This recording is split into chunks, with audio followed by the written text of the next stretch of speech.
নিতাই গৌরাঙ্গ নিতাই গৌরাঙ্গ নিতাই গৌরাঙ্গ নিতাই নিতাই নিতাই নিতাই আমার নিতাই গৌরাঙ্গ নিতাই নিতাই নিতাই আমার নিতাই গৌরাঙ্গ নিতাই নিতাই নিতাই আমার নিতাই গৌরাঙ্গ নিতাই নিতাই নিতাই আমার নিতাই গৌরাঙ্গ নিতাই নিতাই নিতাই আমার নিতাই গৌরাঙ্গ নিতাই নিতাই নিতাই আমার নিতাই গৌরাঙ্গ নিতাই নিতাই নিতাই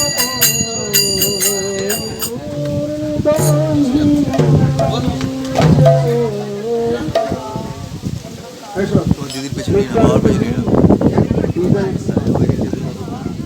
আপনারা এসছেন পাণ্ডবতলে হলদিমাইয়ের সেবা মন্দির এখন বন্ধ রেখেছেন একটু পরে মন্দিরে বিবিধ সেবা করতে হয়েছে তো বহু ভাগ্য ফলে আমাদের আশা শ্রী মন্দির ইত্যাদি তো সব রয়েছে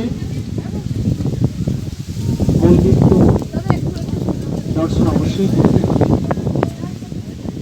করার রোগ লালসা আকাঙ্ক্ষা সবটি খাতা এটাও হতে হবে ভাব বা রজু এর যে মৃত্তিকা সেটা কিন্তু সব স্থানে কাজ প্রভুর আবির্ভাব স্থলী নিত্যানন্দ প্রভুর আবির্ভাব স্থলী হৃদয়ের এই স্থান হৃদয়ের দেশ রাত মাঝে এক চাকা নামে আছে গ্রাম জয় অবতীর্ণ নিত্যানন্দ ভগবান নিত্যানন্দ প্রভু আসলেন এই রাজনীতি এক চক্র তাই পূর্ণ পুরুষের এক চক্র শুরু কতটা ধরুন না এই সব যতটা আপনারা দেখছেন সব পরম পবিত্র পরম নিত্যানন্দ প্রভু কৃপা ঢেলে দিয়ে গেছেন এবং অধ্যক্ষ তিনি আমাদের এই জড়চক্ষুর দর্শনের অন্তরালে বিরাজমান হয়েছেন আপনারা নিতাই চাঁদকে এখনই সেইভাবে দেখতে পান আর না পান আমরা পাই আর না পাই নিতাই চাঁদ কিন্তু আমাদের দেখে নিয়েছেন যে আমরা এসেছি তাই নিতাই চাঁদের কৃপা সবার উপরেই বর্ষিত হয়েছে দেখবেন ভগবানের শ্রী মন্দিরের চূড়া জগন্নাথ মন্দিরের চূড়া ধ্বজা কেন না ভগবান এইটা এইভাবে করেছেন যারা সবসময় মন্দিরে আসতে পারবে না আসার সুযোগ পাবে না বা মন্দির তো সব বন্ধ থাকে ধ্বজা দর্শন করে ধ্বজা দর্শনেই তোমাদের উদ্ধার হবে কল্যাণ হবে মঙ্গল হবে এরকম ধ্বজার মাহাত্ম রয়েছে আপনাদের এখানে দর্শন হবে তো বলছেন সবটাই জানাচ্ছে সবটাই বোঝার আছে তো সেই ধ্বজা দর্শন তো আপনারা মন্দিরের সেই স্থানে চলে এসছেন সেই ভূমিতে চলে এসছেন নিত্যানন্দ প্রভু আপনাদের কৃপা করে নিয়ে এসছেন আকর্ষণ করে আপনাদেরকে নিয়ে এসছেন নিত্যানন্দ প্রভুর কৃপায় আজকে আপনাদের এক চক্র নামে দর্শনে আসার সুযোগ হয়েছে গুরুপাদ প্রভুর কৃপা আজ এই ব্রজে লীলার প্রকাশ ঘটিয়েছিলেন শ্রীমন নিত্যানন্দ প্রভু যখন এখানে ব্রজের বড়াই যিনি তিনি আসলেন কলিকার নিত্যানন্দ রূপে কিন্তু এই নিত্যানন্দ হয়ে দিল সমস্ত কৃষ্ণ লীলাগুলি শ্রীরাম লীলাগুলি তিনি সেই হিসেবে এখানে বহু লীলার প্রকাশ করেছেন এই বীরভূমের মাটিতে বিভিন্ন স্থানে বহু লীলাস্থলীগুলি রয়েছে বিশেষ করে নিত্যানন্দের মহাপ্রভু অনেক কিছু এখানেও রয়েছে মহাপ্রভু তো মায়াপুর নবদ্বীপে তার আবির্ভাব স্থলী সে তো আছেই কিন্তু এখানেও ওই যে বললাম যে সেখান থেকে ফিরে গেলেন আমাদের চিনপাই বলা হয় চিনপাই চিহ্ন পাই এখানে নাকি মহাপ্রভুর চরণ চিহ্ন দেখা গিয়েছিল বলে এরকম একটা জনশ্রুতি রয়েছে তার থেকে চিনপাই হয়ে গেছে পানুড়িয়াতে মহাপ্রভুর চরণ চিহ্ন তো ওখানে তো মহাপ্রভু রয়েছেন ওখানে সব দর্শন করেন মহাপ্রভু ওখানে উপবেশন করেছিলেন বিশ্রাম করেছিলেন এই জন্য পানুড়িয়া বিশ্রাম করা বলা হয় আজকে বহু ভাগ্য ফলে আমরা সবাই এখানে এসে উপস্থিত হয়েছি নিত্যানন্দ প্রভুর অহৈতুকী কৃপা তার কৃপা আকর্ষণে আমরা এসে উপস্থিত হতে পেরেছি এক চক্রাবন দীর্ঘদিন থেকে আসার ইচ্ছে ছিল এতদিনে সম্ভব হলো আবার একটা একটা করে সবাই চায় আবার পরে পরে সুযোগ হলে সব হবে দর্শনের তো শেষ নেই কিন্তু আমরা যেটুকুই দর্শনাদি করবো সেইটুকু আমরা হৃদয়ে ধারণ করব আর প্রভুর কৃপা ভিক্ষামুখে আমরা নিজেদের জীবনের যেন সংশোধন করতে পারি নিজেদের ভুল ভ্রান্তি আমাদের সবাই থাকবে অনেক সময় দেখবেন কি ধামে এসে তো ধামে এসে দর্শনে এসে আরেকজনের সঙ্গে ঝগড়াঝাটি করে চলে গেল এটা এখানে আপনার মন বিচার বুদ্ধি ভাবনা সবার পরিবর্তন হওয়া উচিত আমরা কার কাছে এসেছি নিত্যানন্দ প্রভুর কাছে যে নিত্যানন্দ প্রভুর স্বভাব যে নিত্যানন্দ প্রভুর ব্রত যে নিত্যানন্দ প্রভুর সংকল্পই ছিল যে আমি একবার হরি বলাবো আমি হরিকে ডাকাবো আমি হরির কাছে একে নত করবো, তাতে আমার যত কষ্টই হোক, তাতে আমাকে যদি এদের কাছে নত হতে পায়েও ধরতে আমি সেটাও ধরবো, আমাকে যদি মার খেতে হয় আমি সেটাও খাবো। মার খেয়েছিলেন, রক্ত ঝরেছিল। সমস্ত প্রচারকরা বড় বড় যারা রয়েছেন, নিত্যানন্দ প্রভু রয়েছেন, হরিদাস ঠাকুর, তাদের জীবনে বহু বাধা বিপত্তি এসেছে, সেই বাধা বিপত্তি অতিক্রম করে তারা আপনাদেরকে শিক্ষা দিয়েছেন, আমাদেরকে শিক্ষা দিয়েছেন। যতই বাধা বিপত্তি আসুক না কেন, তোমরা কিন্তু কখনোই ভগবানকে ছাড়বে না, ভগবানকে ভুলে যাবে না। তাই নামাচার্য হরিদাস ঠাকুর তিনিও দেখিয়েছিলেন কি না, খন্ড খন্ড হয়ে যদি যায় দেহ প্রাণ, তথাপি না বদনে ছাড়িব হরিনাম। জয় জয় শ্রী রাধে। बोलो श्री राधा रानी की, श्री गुरुदेव की, श्री गुणवाली जी की, श्री ताई चांद की, श्री नित्यानंद प्रभु की, नित्यानंद आविर्भाव स्थली की, श्री राम भक्त नाम संकीर्तन की, भक्त विष्णु वृंद की। हरे कृष्ण कृष्ण कृष्ण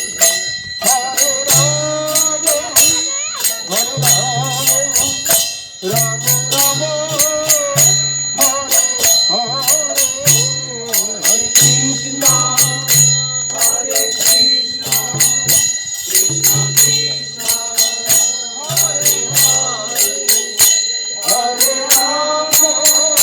हरे राम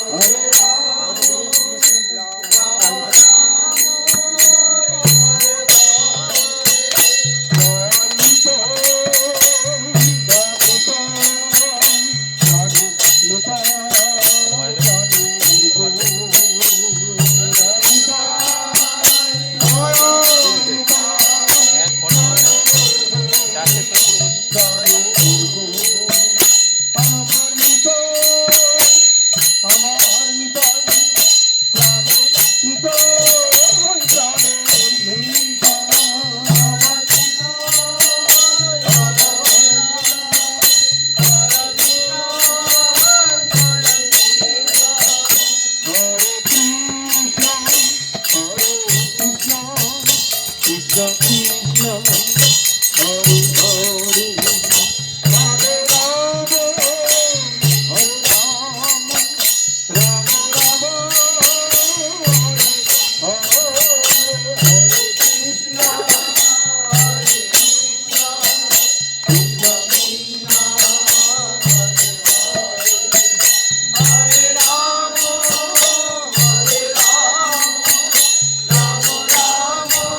राम हरे हरे, हरे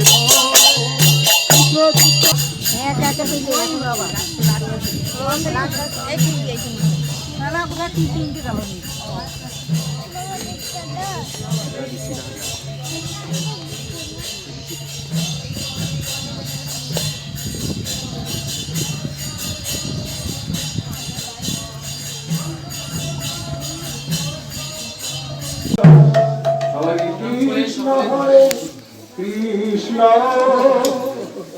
कृष्ण कृष्ण हरे हरे, हरे राम हरे कृष्ण कृष्ण हरे हरे, हरे राम সবাই বসবেন।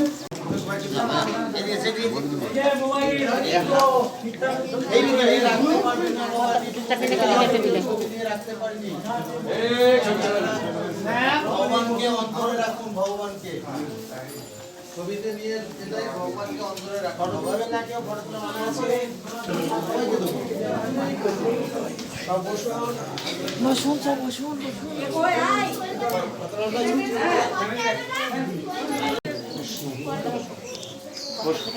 ভবিষ্যৎ শুনেছেন, আর আজকে এই যে জায়গায় বসতে পারলেন এটা হচ্ছে বাবা সেই নিত্যানন্দ মহাপ্রভু ভাবে এসেছেন।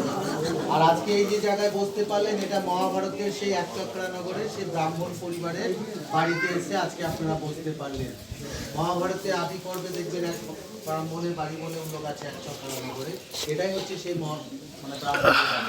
আর আজকে কার সামনে এসে বসতে পারলেন? যিনি বসে আছেন মহামণি জগৎগুরু বেদব্যাস, যিনি মহাভারত রচনা করেছিলেন, কৃষ্ণদ্বৈপায়ন বেদব্যাস। এবং উনি এই জায়গাতে কাদের নিয়ে এসেছিলেন? মাতা কুন্তি দেবী ও পঞ্চ পাণ্ডবদের, যুধিষ্ঠির মহারাজ, অর্জুন, ভীম, নকুল, সহদেব। আর ওনারা এই জায়গাতে কোন সময় এসেছিলেন? ওনারা যতুগৃহের পরে। যতুগৃহে বলতে যখন সেই দুর্যোধন লালার বাড়িতে তুমুল মারার জন্য ব্যবস্থা করেছিলেন, তখন ওনারা সুলঙ্গ পথ তৈরি করেছিলেন এবং সুলঙ্গ পথে বেরিয়ে বিভিন্ন বনে বনে যাপন করে, তারপরে হিরম্য বনে যায়। বিয়ে হওয়ার পরে পুত্র সন্তান জন্ম হয়েছিল, ব্যাসদেব মণির সঙ্গে সাক্ষাৎ হয়েছিল। তখন ব্যাসদেব মণি কি করলেন যে চলো এক চক্রানগরে এক ব্রাহ্মণের বাড়ি আছে, সেখানে তোমাদের সদর এসে ওনারা এখানে এসে আশ্রয় নিয়েছিলেন। আর এই এলাকাতেই এক বগরাক্ষস বলে রাক্ষস ছিল, তাকে প্রতিদিন পালি করে খাবার দিতে হতো। এক গাড়ি করে অন্য, দুটো করে গরু, একটা করে মানুষ। তো সে ব্রাহ্মণ পরিবারের পালি করে তাদের বাড়িতে কান্নাকাটি করছে, তার একটাই সন্তান, তাদের স্বামী স্ত্রীর মধ্যে ঝামেলা হচ্ছে, ও যাবে যাবে। তো মা কুন্তি দেবী তখন বললো যে তোমাদের চিন্তা করতে হবে না, আমার তো 5-5টা ছেলে আছে, আমি এক ছেলেকে দিয়ে খাবার পাঠাবো। তো এখান থেকে 17 কিলোমিটার রাস্তা ভীমকে খাবার পাঠিয়েছিলেন এবং সে ভীম যেতে যেতে সমস্ত খাবার নিজেই খেয়ে থাকে। তারপরে বগরাক্ষসকে বধ করে তারা কোথায় ফিরে গেছে? পাঞ্চাল দেশে, যেখানে দ্রৌপদী স্বয়ংবর সভা হয়েছে। এটা নিধুবন, এই গ্রাম হচ্ছে গুপ্ত বৃন্দাবন। আজও রাত্রে এখানে থাকা যায় না। এই যে রাধাগিরিধারীকে দর্শন প্রণাম করলেন, আজও ওখানে নুপুর আওয়াজ শোনা যায়। রাত 9টার পরে মন্দিরে সকলে প্রবেশ নিষেধ। চারিদিকে যে পুরাতন গাছগুলো শুয়ে আছে, এক একটা গাছ হচ্ছে গোপী, গোলক চাপা, আর আজকে আপনারা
ছাব্বিশটা বললি যে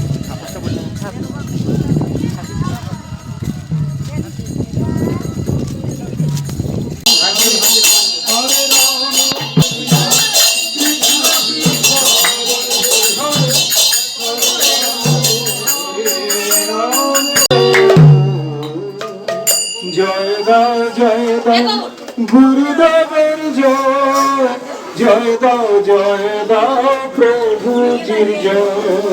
জয় গৌড় নিতাই গৌড় নিতাই গৌড় নিতাই গৌড় নিতাই গৌড় নিতাই গৌড় নিতাই গৌড়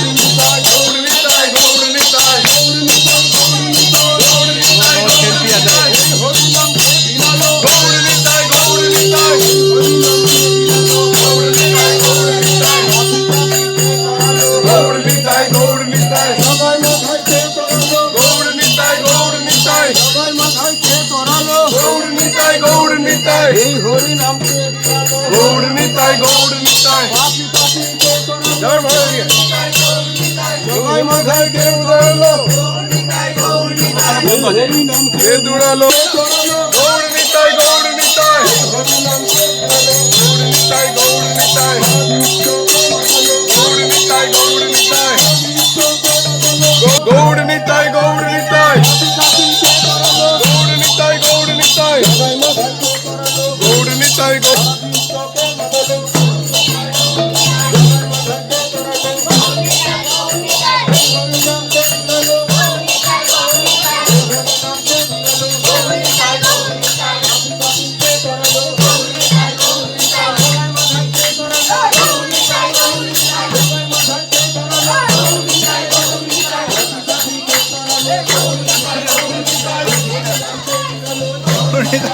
নিতাই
श्री चैतन्य महाप्रभु की हरे